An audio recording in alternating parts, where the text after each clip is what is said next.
The midwife screamed. Midwife Rhoda, panicking. Ah, this one. This is not normal. Her neck. It's too long. It was the loud cry of a newborn that broke the night silence. But instead of celebration, silence fell like a heavy shadow in Nene's hut. Midwife Rhoda stared, frozen. Her hands trembled as she cradled the slippery infant in her arms. The child's neck, long, graceful, strange, swayed gently like the stalk of a sunflower in the wind. Rhoda whispering, "She's alive, she's healthy, but this neck." The mother, Nene, struggled to sit up. "Nene, my baby, let me see her." One glance and Nene screamed. Nene, pushing herself away. "God forbid, this is not my child. What is this? What evil came out of me?" The baby whimpered softly, as if hearing her own rejection. Nene turned her face to the wall, trembling. Midwife Rhoda, experienced and bold, had helped deliver many strange births before. But this one? It wasn't just the neck. It was the atmosphere. A heavy silence filled the room. An invisible weight. Outside, whispers had begun. Woman outside? She has given birth, but why is it so quiet? A curious villager peeked in through the small window and gasped. Villager. Her neck, it's longer than a broomstick. The news traveled through Gadiba village like fire on dry grass. By sunset, elders had gathered beneath the sacred mango tree. Their faces were serious, eyes sharp with ancient fear. Elder Madake, gritting his teeth. "We've heard of omens, but never one born in our midst. This child must not live." Elder Jatau, nodding. "Yes, she will bring ruin. Let us end it before the land is cursed." That night, a man crept silently to Rhoda's hut with a knife hidden in his wrapper. But just as he reached for the baby's chest, thunder! A sudden lightning bolt cracked the sky. The ground trembled, knocking down the oil lamp. The hut flared up with light. The man screamed, blinded temporarily. Rhoda burst in, alerted by the thunder. Rhoda panting. "Jesus, you again! You want to kill her?" She held the child close, her heart beating fast. Rhoda, "Lord, why this child? Why so much hate for a baby who cannot speak yet?" That night, she held the baby all through, singing prayers and wiping her tears. She named her Tamara, meaning grace. No one else knew, but peace never stayed long. The next morning, children came around her hut, throwing stones. Child, "She looks like a snake! Run!" Tamara, now crawling, was bruised on the forehead. Rhoda wept. Rhoda, to the sky, "Why are they so cruel? Lord, protect her." And God answered again. Days later, 2 young men were sent to drown Tamara. But as they approached her at the riverside, a swarm of bees came down from the trees, stinging them without mercy. They screamed and fled, their faces swollen beyond recognition. Even the village chief heard of it. Chief? Strange things keep happening around that child. But still, they planned again. They poisoned Rhoda's water pot. But that night, Rhoda dreamt of a glowing hand tipping the pot over. She woke, rushed to the pot, and found a dead lizard floating in it. She collapsed on her knees. Rhoda, crying, "God, you truly guard her like a lion." Yet as God shielded Tamara, the fire of hatred burned hotter in the hearts of the villagers. Their fury, instead of fading, grew wild like untamed grass after rain. That morning, the elders met again under the ancient mango tree. More determined, more dangerous. Elder Garba slamming his staff. "She still lives. That girl walks among us, and our goats die, our babies weep, and nothing grows." Elder Danlami. "This time, we end not only the child, but the woman shielding her. We'll burn the entire hut and let the ashes scatter to the wind." Some clapped in agreement, but one elder, Elder Toma, the oldest among them, rose slowly. His white beard trembled in the morning wind. His eyes, though dim with age, held fire from a different place. Elder Toma, raising his hand gently, "My brothers, must we continue to fight what God has preserved?" All eyes turned to him. He paused, then continued. "Elder Toma, firmly, We struck once with fire. We tried the river. We tried poison. But still she breathes. Still she lives. Can you not see the hand of the Lord shielding her? Elder Garba, gritting his teeth, are you defending a curse? Elder Toma, I am defending fear of the Lord. For it is written, touch not my anointed, and do my prophets no harm. Psalm 105:15.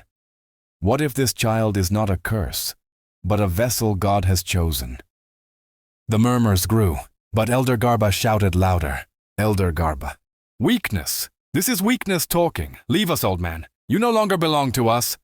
The crowd turned cold. Another elder pointed a shaking hand. Elder Danlami, leave this gathering. You are no longer fit to call judgment. Toma, slow but steady, picked up his staff and walked away. But at the edge of the tree's shade, he turned back and said, Elder Toma, quiet but piercing. The day you destroy what heaven defends is the day you dig your own graves with your pride. He left slowly. A long silence followed. The elders looked at one another, unsure, shaken, not by his presence, but by the truth that lingered in his final words. Tamara grew. She was kind, quiet, and observant. She would stare into the sky, smiling. Rhoda, what do you see up there, my necked princess? Tamara, softly. I see colors, Mama. I see lights dancing. But Rhoda aged. One day, sick and weak, she whispered her last words. Rhoda, holding Tamara's hand, they'll never stop hunting you. If I die, run, my baby. God will send someone. She died that night. Tamara ran through the forest, barefoot, hungry but alive. Her heart pounded with fear as she darted between thorny bushes, branches scratching her arms. The forest swallowed her, but she didn't stop running. By dawn, she had climbed high into an old fig tree, hiding in its thick leaves, trembling and sobbing quietly. Back in the village, the sun had barely risen when the elders stormed into Rhoda's home. Their faces were twisted with fury and triumph. Elder Garba, pushing open the creaking door. Today we end this once and for all. They searched the compound like madmen. Under the bed, behind the water jars, even inside cooking pots. Suddenly, a loud gasp was heard from the back room. Villager? She's here! The old woman is dead! The elders rushed in, finding Rhoda's cold, lifeless body lying still on the mat. Elder Danlami, grinning. Ah, the witch is gone. The curse is broken. Elder Garba stepped outside, shouting into the village square. Elder Garba, come and see. The protector of the cursed child is dead. Rejoice! Drums began to beat. People came dancing, cheering, clapping. Villager woman, the land will breathe again. But Garba's voice grew stern. Elder Garba, commanding, find the girl. Search every corner, every hole. She must not escape. Groups scattered across the village, combing the hills, bushes, and riversides. Hours passed, but no trace of Tamara was found. They returned breathless and empty-handed. Villager? She's gone. No one has seen her. Elder Garba, spitting on the ground. Then let the forest punish her. She will die alone. He turned to the others. Elder Garba, carry the old woman's body. We throw it in the lake. Let her soul sink with the shame she protected. 4 men lifted Rhoda's body. They carried it to the village lake, their faces full of pride. They laughed, mocked, and sang as they tossed her into the dark waters like rubbish. But high above, from the fig tree's thick leaves, Tamara watched, her body trembling, lips quivering, tears flowing like rivers. Tamara whispering, Mama, her nails dug into the bark as she bit back a scream. Soon after, they returned and burned Rhoda's hut to ashes, dancing around the flames. Elder Garba, shouting, let this fire burn the curse. Let her neck rot in the bush. The villagers cheered again, while in the forest, a child with a long neck wept silently among the leaves. A missionary named Sister Leah found her near a spring, shivering and alone. Leah, child, are you all right? What's your name? Tamara, they said I was cursed. My neck is too long. Leah, kneeling, smiling, your neck is perfect. It lifts you closer to heaven. Leah took her in. She educated her, raised her in love. And Tamara blossomed. Her intelligence, her spirit, her strength, it all shone. By 20, she ran orphanage programs. By 25, she created farming systems that fed villages. By 30, she was known across the land as Mother of Rivers. She had founded the Tamara Mercy Foundation, providing water, medicine, and hope across the continent. But back in Gidaba, nothing but dust and bones. Fields died. Goats dropped lifeless. Children cried until their voices broke. Women miscarried. Water disappeared. Villager Adama, crying, "My cassava turned to sand overnight." Elder Jatau, weeping, "God is punishing us for her."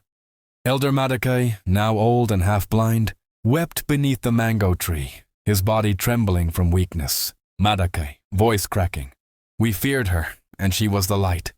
Years had passed since Tamara had vanished into the forest, and Gediba was no longer a village of celebration. It had become a graveyard of dreams. Drought stretched its claws across the fields. Crops withered at the roots. Goats gave birth to stillborn kids. Children died in their mother's arms without reason. In desperation, the elders turned to darkness. They summoned witch doctors from distant lands, men with painted faces, skull necklaces, and thick herbs tied around their waists. Witch doctor chanting, "The gods are angry. Bring me blood, bring me feathers, bring me fire." They sacrificed chickens, goats, even a black dog. But instead of healing, the skies grew darker. Thunder cracked without rain. Disease spread faster than their rituals. Villager Adama, coughing violently. "Since we began these sacrifices, my 2 children are gone." The elders gathered again. Their faces were thinner, eyes sunken, hearts heavy. Elder Garba, banging his cane on the ground. "Nothing works, nothing brings peace." Suddenly, Elder Danlami raised his voice. Danlami, hesitant. "Do you remember Elder Toma?" Silence, faces turned. Danlami, softer. "He warned us. He said we were digging our graves. We drove him away. Perhaps he was right." They exchanged looks, shame creeping onto their brows. That same evening, a group of elders and villagers walked through cracked paths and dusty roads to find Elder Toma, who now lived alone in a small thatched hut at the edge of the hills. He saw them approaching and did not stand.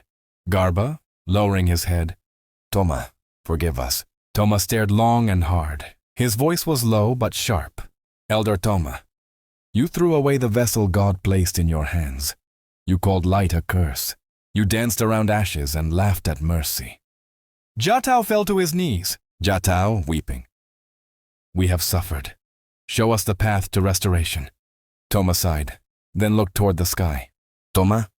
In 2 Chronicles 7:14 it says, "If my people who are called by my name shall humble themselves and pray, then will I heal their land. But you have yet to truly humble yourselves." Still, he pointed them forward. "Toma, search for the girl in every village, every corner of the land. And when you find her, do not just ask for help. Ask for forgiveness." They obeyed. For weeks they walked, village to village, town to town. Their feet bled, some collapsed, others died on the way. Still they pressed on. One morning, in a quiet farming village near the river Gaza, they found her. She stood in white linen, leading children in a clinic, her long neck wrapped in gold cloth, her smile radiant. The villagers called her Mother Tamara, but when the elders approached, her smile faded. Tamara, sternly, "You, what do you seek?" Jatau, kneeling, "We seek your mercy. We are dying. Help us." Tamara stared for a long moment, then nodded slowly. "Tamara, I will help. On one condition. Every elder who participated in the torture, the fire, the poison, the banishment, must come and confess before me." The elders looked at one another, fear in their eyes. Garba, mumbling, "Most are dead, and some cannot travel."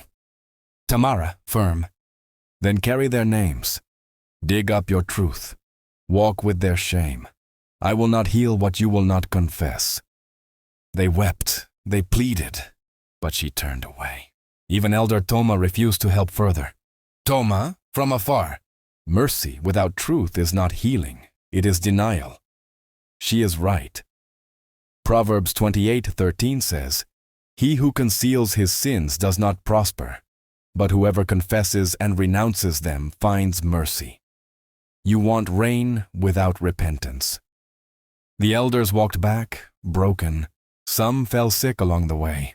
Yet Tamara's words echoed in their ears, and deep down they knew. They had thrown away the girl God sent to save them, and now only truth could unlock her mercy. Elder Madaki, now old and half-blind, wept under the mango tree. His frail hands trembled as he wiped his face with the edge of his torn wrapper. Madaki, voice shaking, "We feared her, and she was the light. We called her a curse because we didn't understand her difference. We burned her shelter, mocked her neck, and celebrated her pain. Yet it is her hands now feeding nations while ours are too weak to lift food. Oh, what blindness of eyes and of heart. We feared what heaven had sent to save us." He broke down, his sobs echoing beneath the silent tree. They sent him with a few elders to seek Tamara. When they reached her city, golden rooftops, sweet fountains, smiling children, their knees buckled. Inside her palace, servants led them to the throne room. Tamara sat, wrapped in silk, her long neck graceful, adorned with pearls, her face calm, regal. Tamara, softly, "What do you seek?" Madaki, kneeling, trembling, "We killed your peace, we mocked your birth, we feared your neck, we are dying. Please, save us." Tamara stood, hands clasped. "Tamara, you wanted me dead, but my God chose otherwise." Genesis 50:20. "What you meant for evil, God meant for good. I'll help, on one condition. The remaining elders must come to me and confess face to face." Madaki agreed. Back in Garba, the people wept. The remaining elders, frail, traveled for days, finally kneeling at Tamara's throne. Elder Jatau, sobbing, "We hated what we didn't understand. Please forgive us." Tamara lifted her hands. "Tamara, let food, medicine, and water go to Garba." Court gasped. Tamara, Matthew 5:44. "Love your enemies and pray for those who persecute you. I forgive you, not because you deserve it, but because God gave me grace." On the journey back, Elder Jatau died under a baobab tree, whispering, "Jatau," faintly, "tell her, thank you, for loving us still. Rejection doesn't define you, God's purpose does. What man throws away, God picks up and places on a throne. Fear blinds us to beauty. The village feared Tamara's neck, yet it was the mark of her calling. God protects his own. 3 times they tried to kill her, but bees, dreams, storms, and mad women saved her. Mercy is more powerful than revenge. Tamara gave food to those who once stoned her. Genesis 50:20. "You intended to harm me, but God intended it for good to accomplish what is now being done, the saving of many lives." Matthew 5:44. "But I tell you, love your enemies and pray for those who persecute you." Have you ever been rejected, mocked, or misunderstood just because you were different? Drop a comment below. I am not a mistake. Let us hear your story. If this story touched you, don't scroll away. Like, share, and subscribe to African Gospel Tales for more powerful stories that heal the soul and honor the God who sees us even in rejection. And remember, every child is God's design, even the ones we fear. Man looks at the outward appearance, but the Lord looks at the heart. 4 Samuel 16:7.